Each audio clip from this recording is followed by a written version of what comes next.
Hello everybody, welcome again to Fly Like a Girl.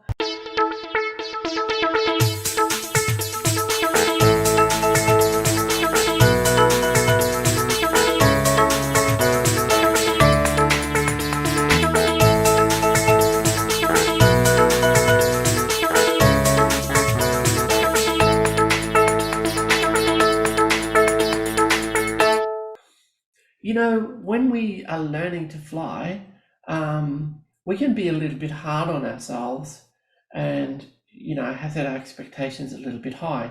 And that's certainly been the case for me. But I just want to take you backwards again through a little bit of my history. I did 500 hours of gliding. I was a CFI in gliding. I did my first solo in powered flying in 2.5 hours because the skills just transferred straight across basically. Many times I've been in other people's aircraft, they've just said to me, oh, jump in this Quicksilver ultralight and go for a fly with me, with an instructor, of course. And I take off, I land, no problem, everything's perfect. Jump in a Grumman Tiger, do the same thing. Jump in a 152, do the same thing. Skyfox, Gazelle, didn't matter. Piper Archer, just was able to do it. And I'm not able to do that quite so well in my little Tomahawk now at 62 years of age. So relearning, I'm able to do things many, many more times than I would have had to do back in the past. So those of you who are older and learning to fly, just bear that in mind and don't be too hard on yourself. Now, I'm going to share with you a really lovely conversation I had with my flying instructor at the end of my third flight in this Tomahawk, after a very long time away from flying, and also quite some time away from gliding because my sailplane has been getting repaired or refinished, as it's called. So it's been on the ground over 1.5 years now, and I haven't done any gliding since that time. But the only gliding I was doing for the last few years was competitions. And that's interesting because when we fly competition, we are racing, obviously. And when we're on final, we're actually crossing the finish line typically. So in early final, I might be doing 110 knots, which is, 55 knots over my landing speed. So that combined with the fact that we're always landing long in that circumstance to make room for the gliders that are speeding along behind us, because we all land within minutes of each other in a race, means that I've ruined my ability to do approaches precisely. So I've had to kind of relearn that. And it was interesting that one of the things that I taught lots of people to do, how to keep your aiming point stationary as you're coming down final, I wasn't paying enough attention to.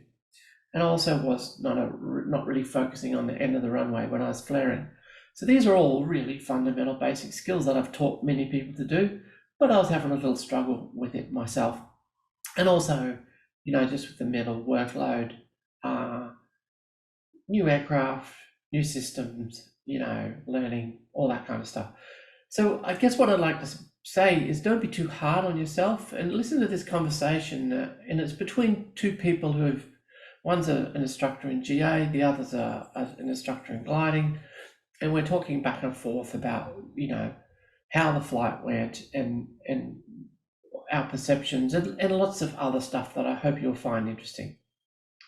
Hope you enjoy it.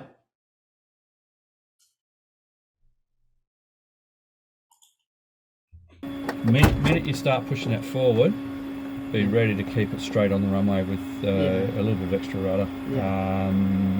Take off as you're coming through the turn. Try not to get lazy and let the nose drop. Yeah. Keep it up. That way, you get to height quicker. Your circuit distance, your downwind leg is the right distance for a glide back. I noticed that.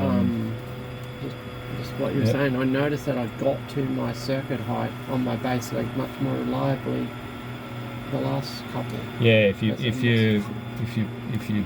maximize lock, you should be able to see 400 to 500 feet a minute minimum. If it gets below that, you probably haven't got the right attitude set. Yeah.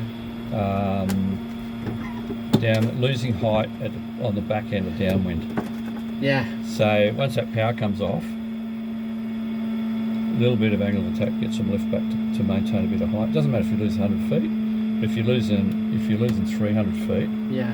So we should be turning. We should be turning our base turn at our circuit height, basically. basically, yeah. No lower than 1,000 anyway. Yeah, Put it that way. I think I just got a bit lazy there in paying attention to it. Yeah. Yep. Because and that last one was really low. Yeah. And then, see, that sets up a situation where you sort of fly base level, so you're not actually seeing a constant descent. Yeah.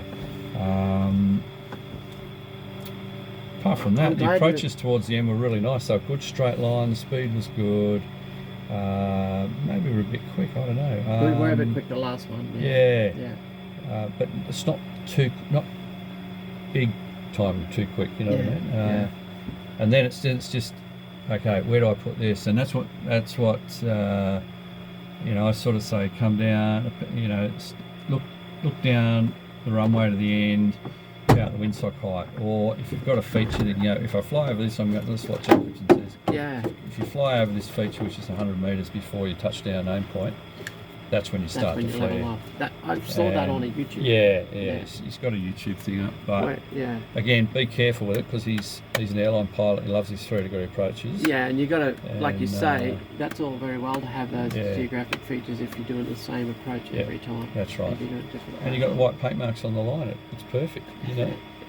A bit hard on grass field. On the runway, sorry. Yeah, that's right. So you got to adapt it. The principle's right, because what I like is he does talk about the aim point. Target one, and then focusing right down the end, and then, you know, pick a point from here and work out how high that should be in relation to the end of the runway when you're looking down there. And then all you're doing is, and then he says, just keep pulling 4 seconds. That's the bit I don't agree with in a light aircraft. There's another guy called Jason Miller, and I teach exactly the same as him. So pick your target. Once you start your round out or your flare, looking down the end, focus on the end of the runway, and then just manage the descent. Easing back on the stick, keeping a reference at the end of the runway. And you're going to lose the end of the runway eventually.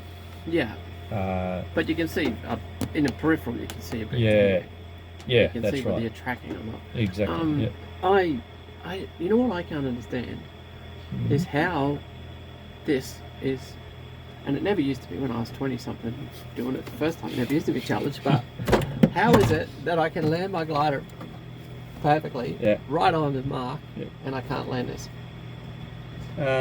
On the mark? Well, I can't even get a good steady approach. You were getting a good steady approach at the end there.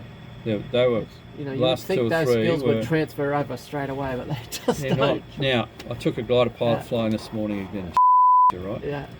And guess which landing he aced? Like, I did not have to say a word, and he did everything that I was trying to tell him to do on the other landings without me telling him. It was the one without power. The glide approach. Power off, he came in, he judged it, and I'm sitting here going, I'm just about to speak, and I go,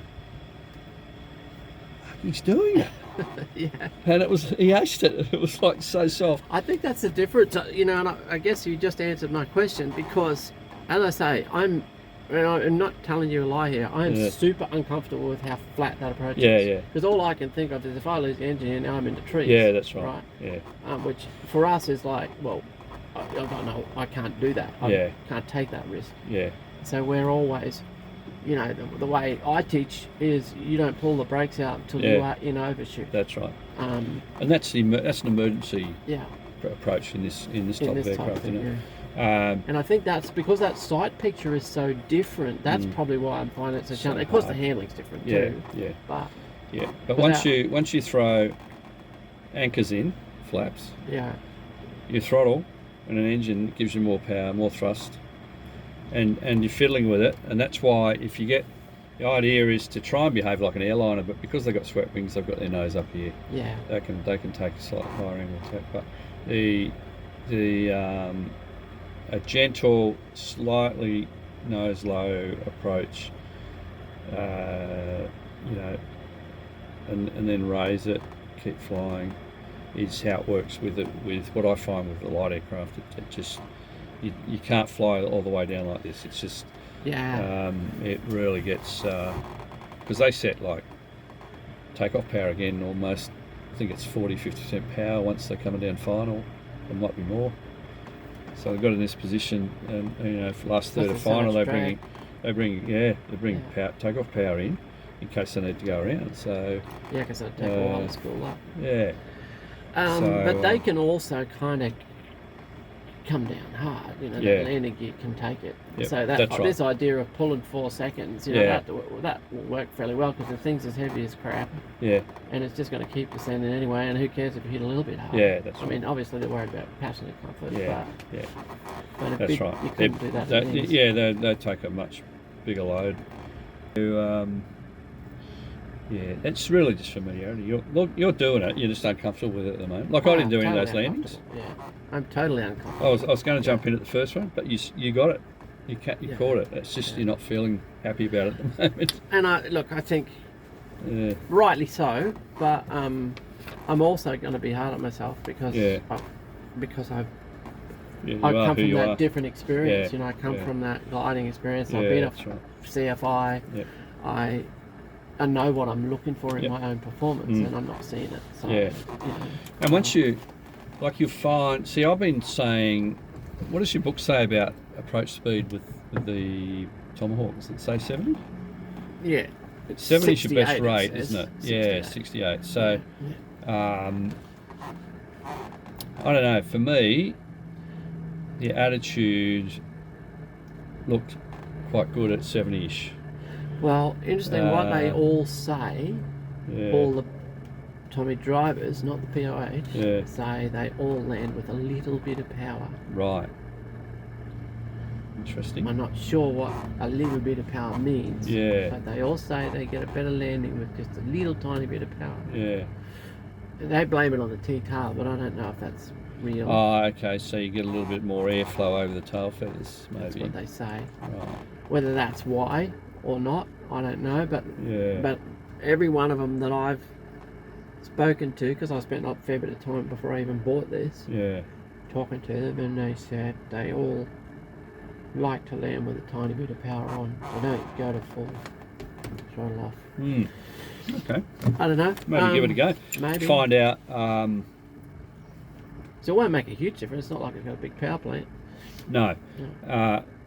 What does it weigh again? Is it heavier than 152? 750-ish? It'd have to be. Okay, so standard max takeoff weight 1670 pounds. 780 70 times.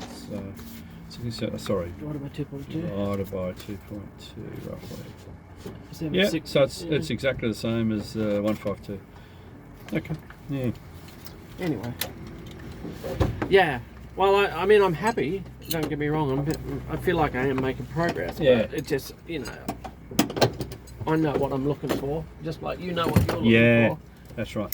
So once you've got what you think it looks like, you know what it should look like, then fiddle around with your trim, like your attitude, get it set, and try to get it so light on the controls that you just have to, and then see what it feels like.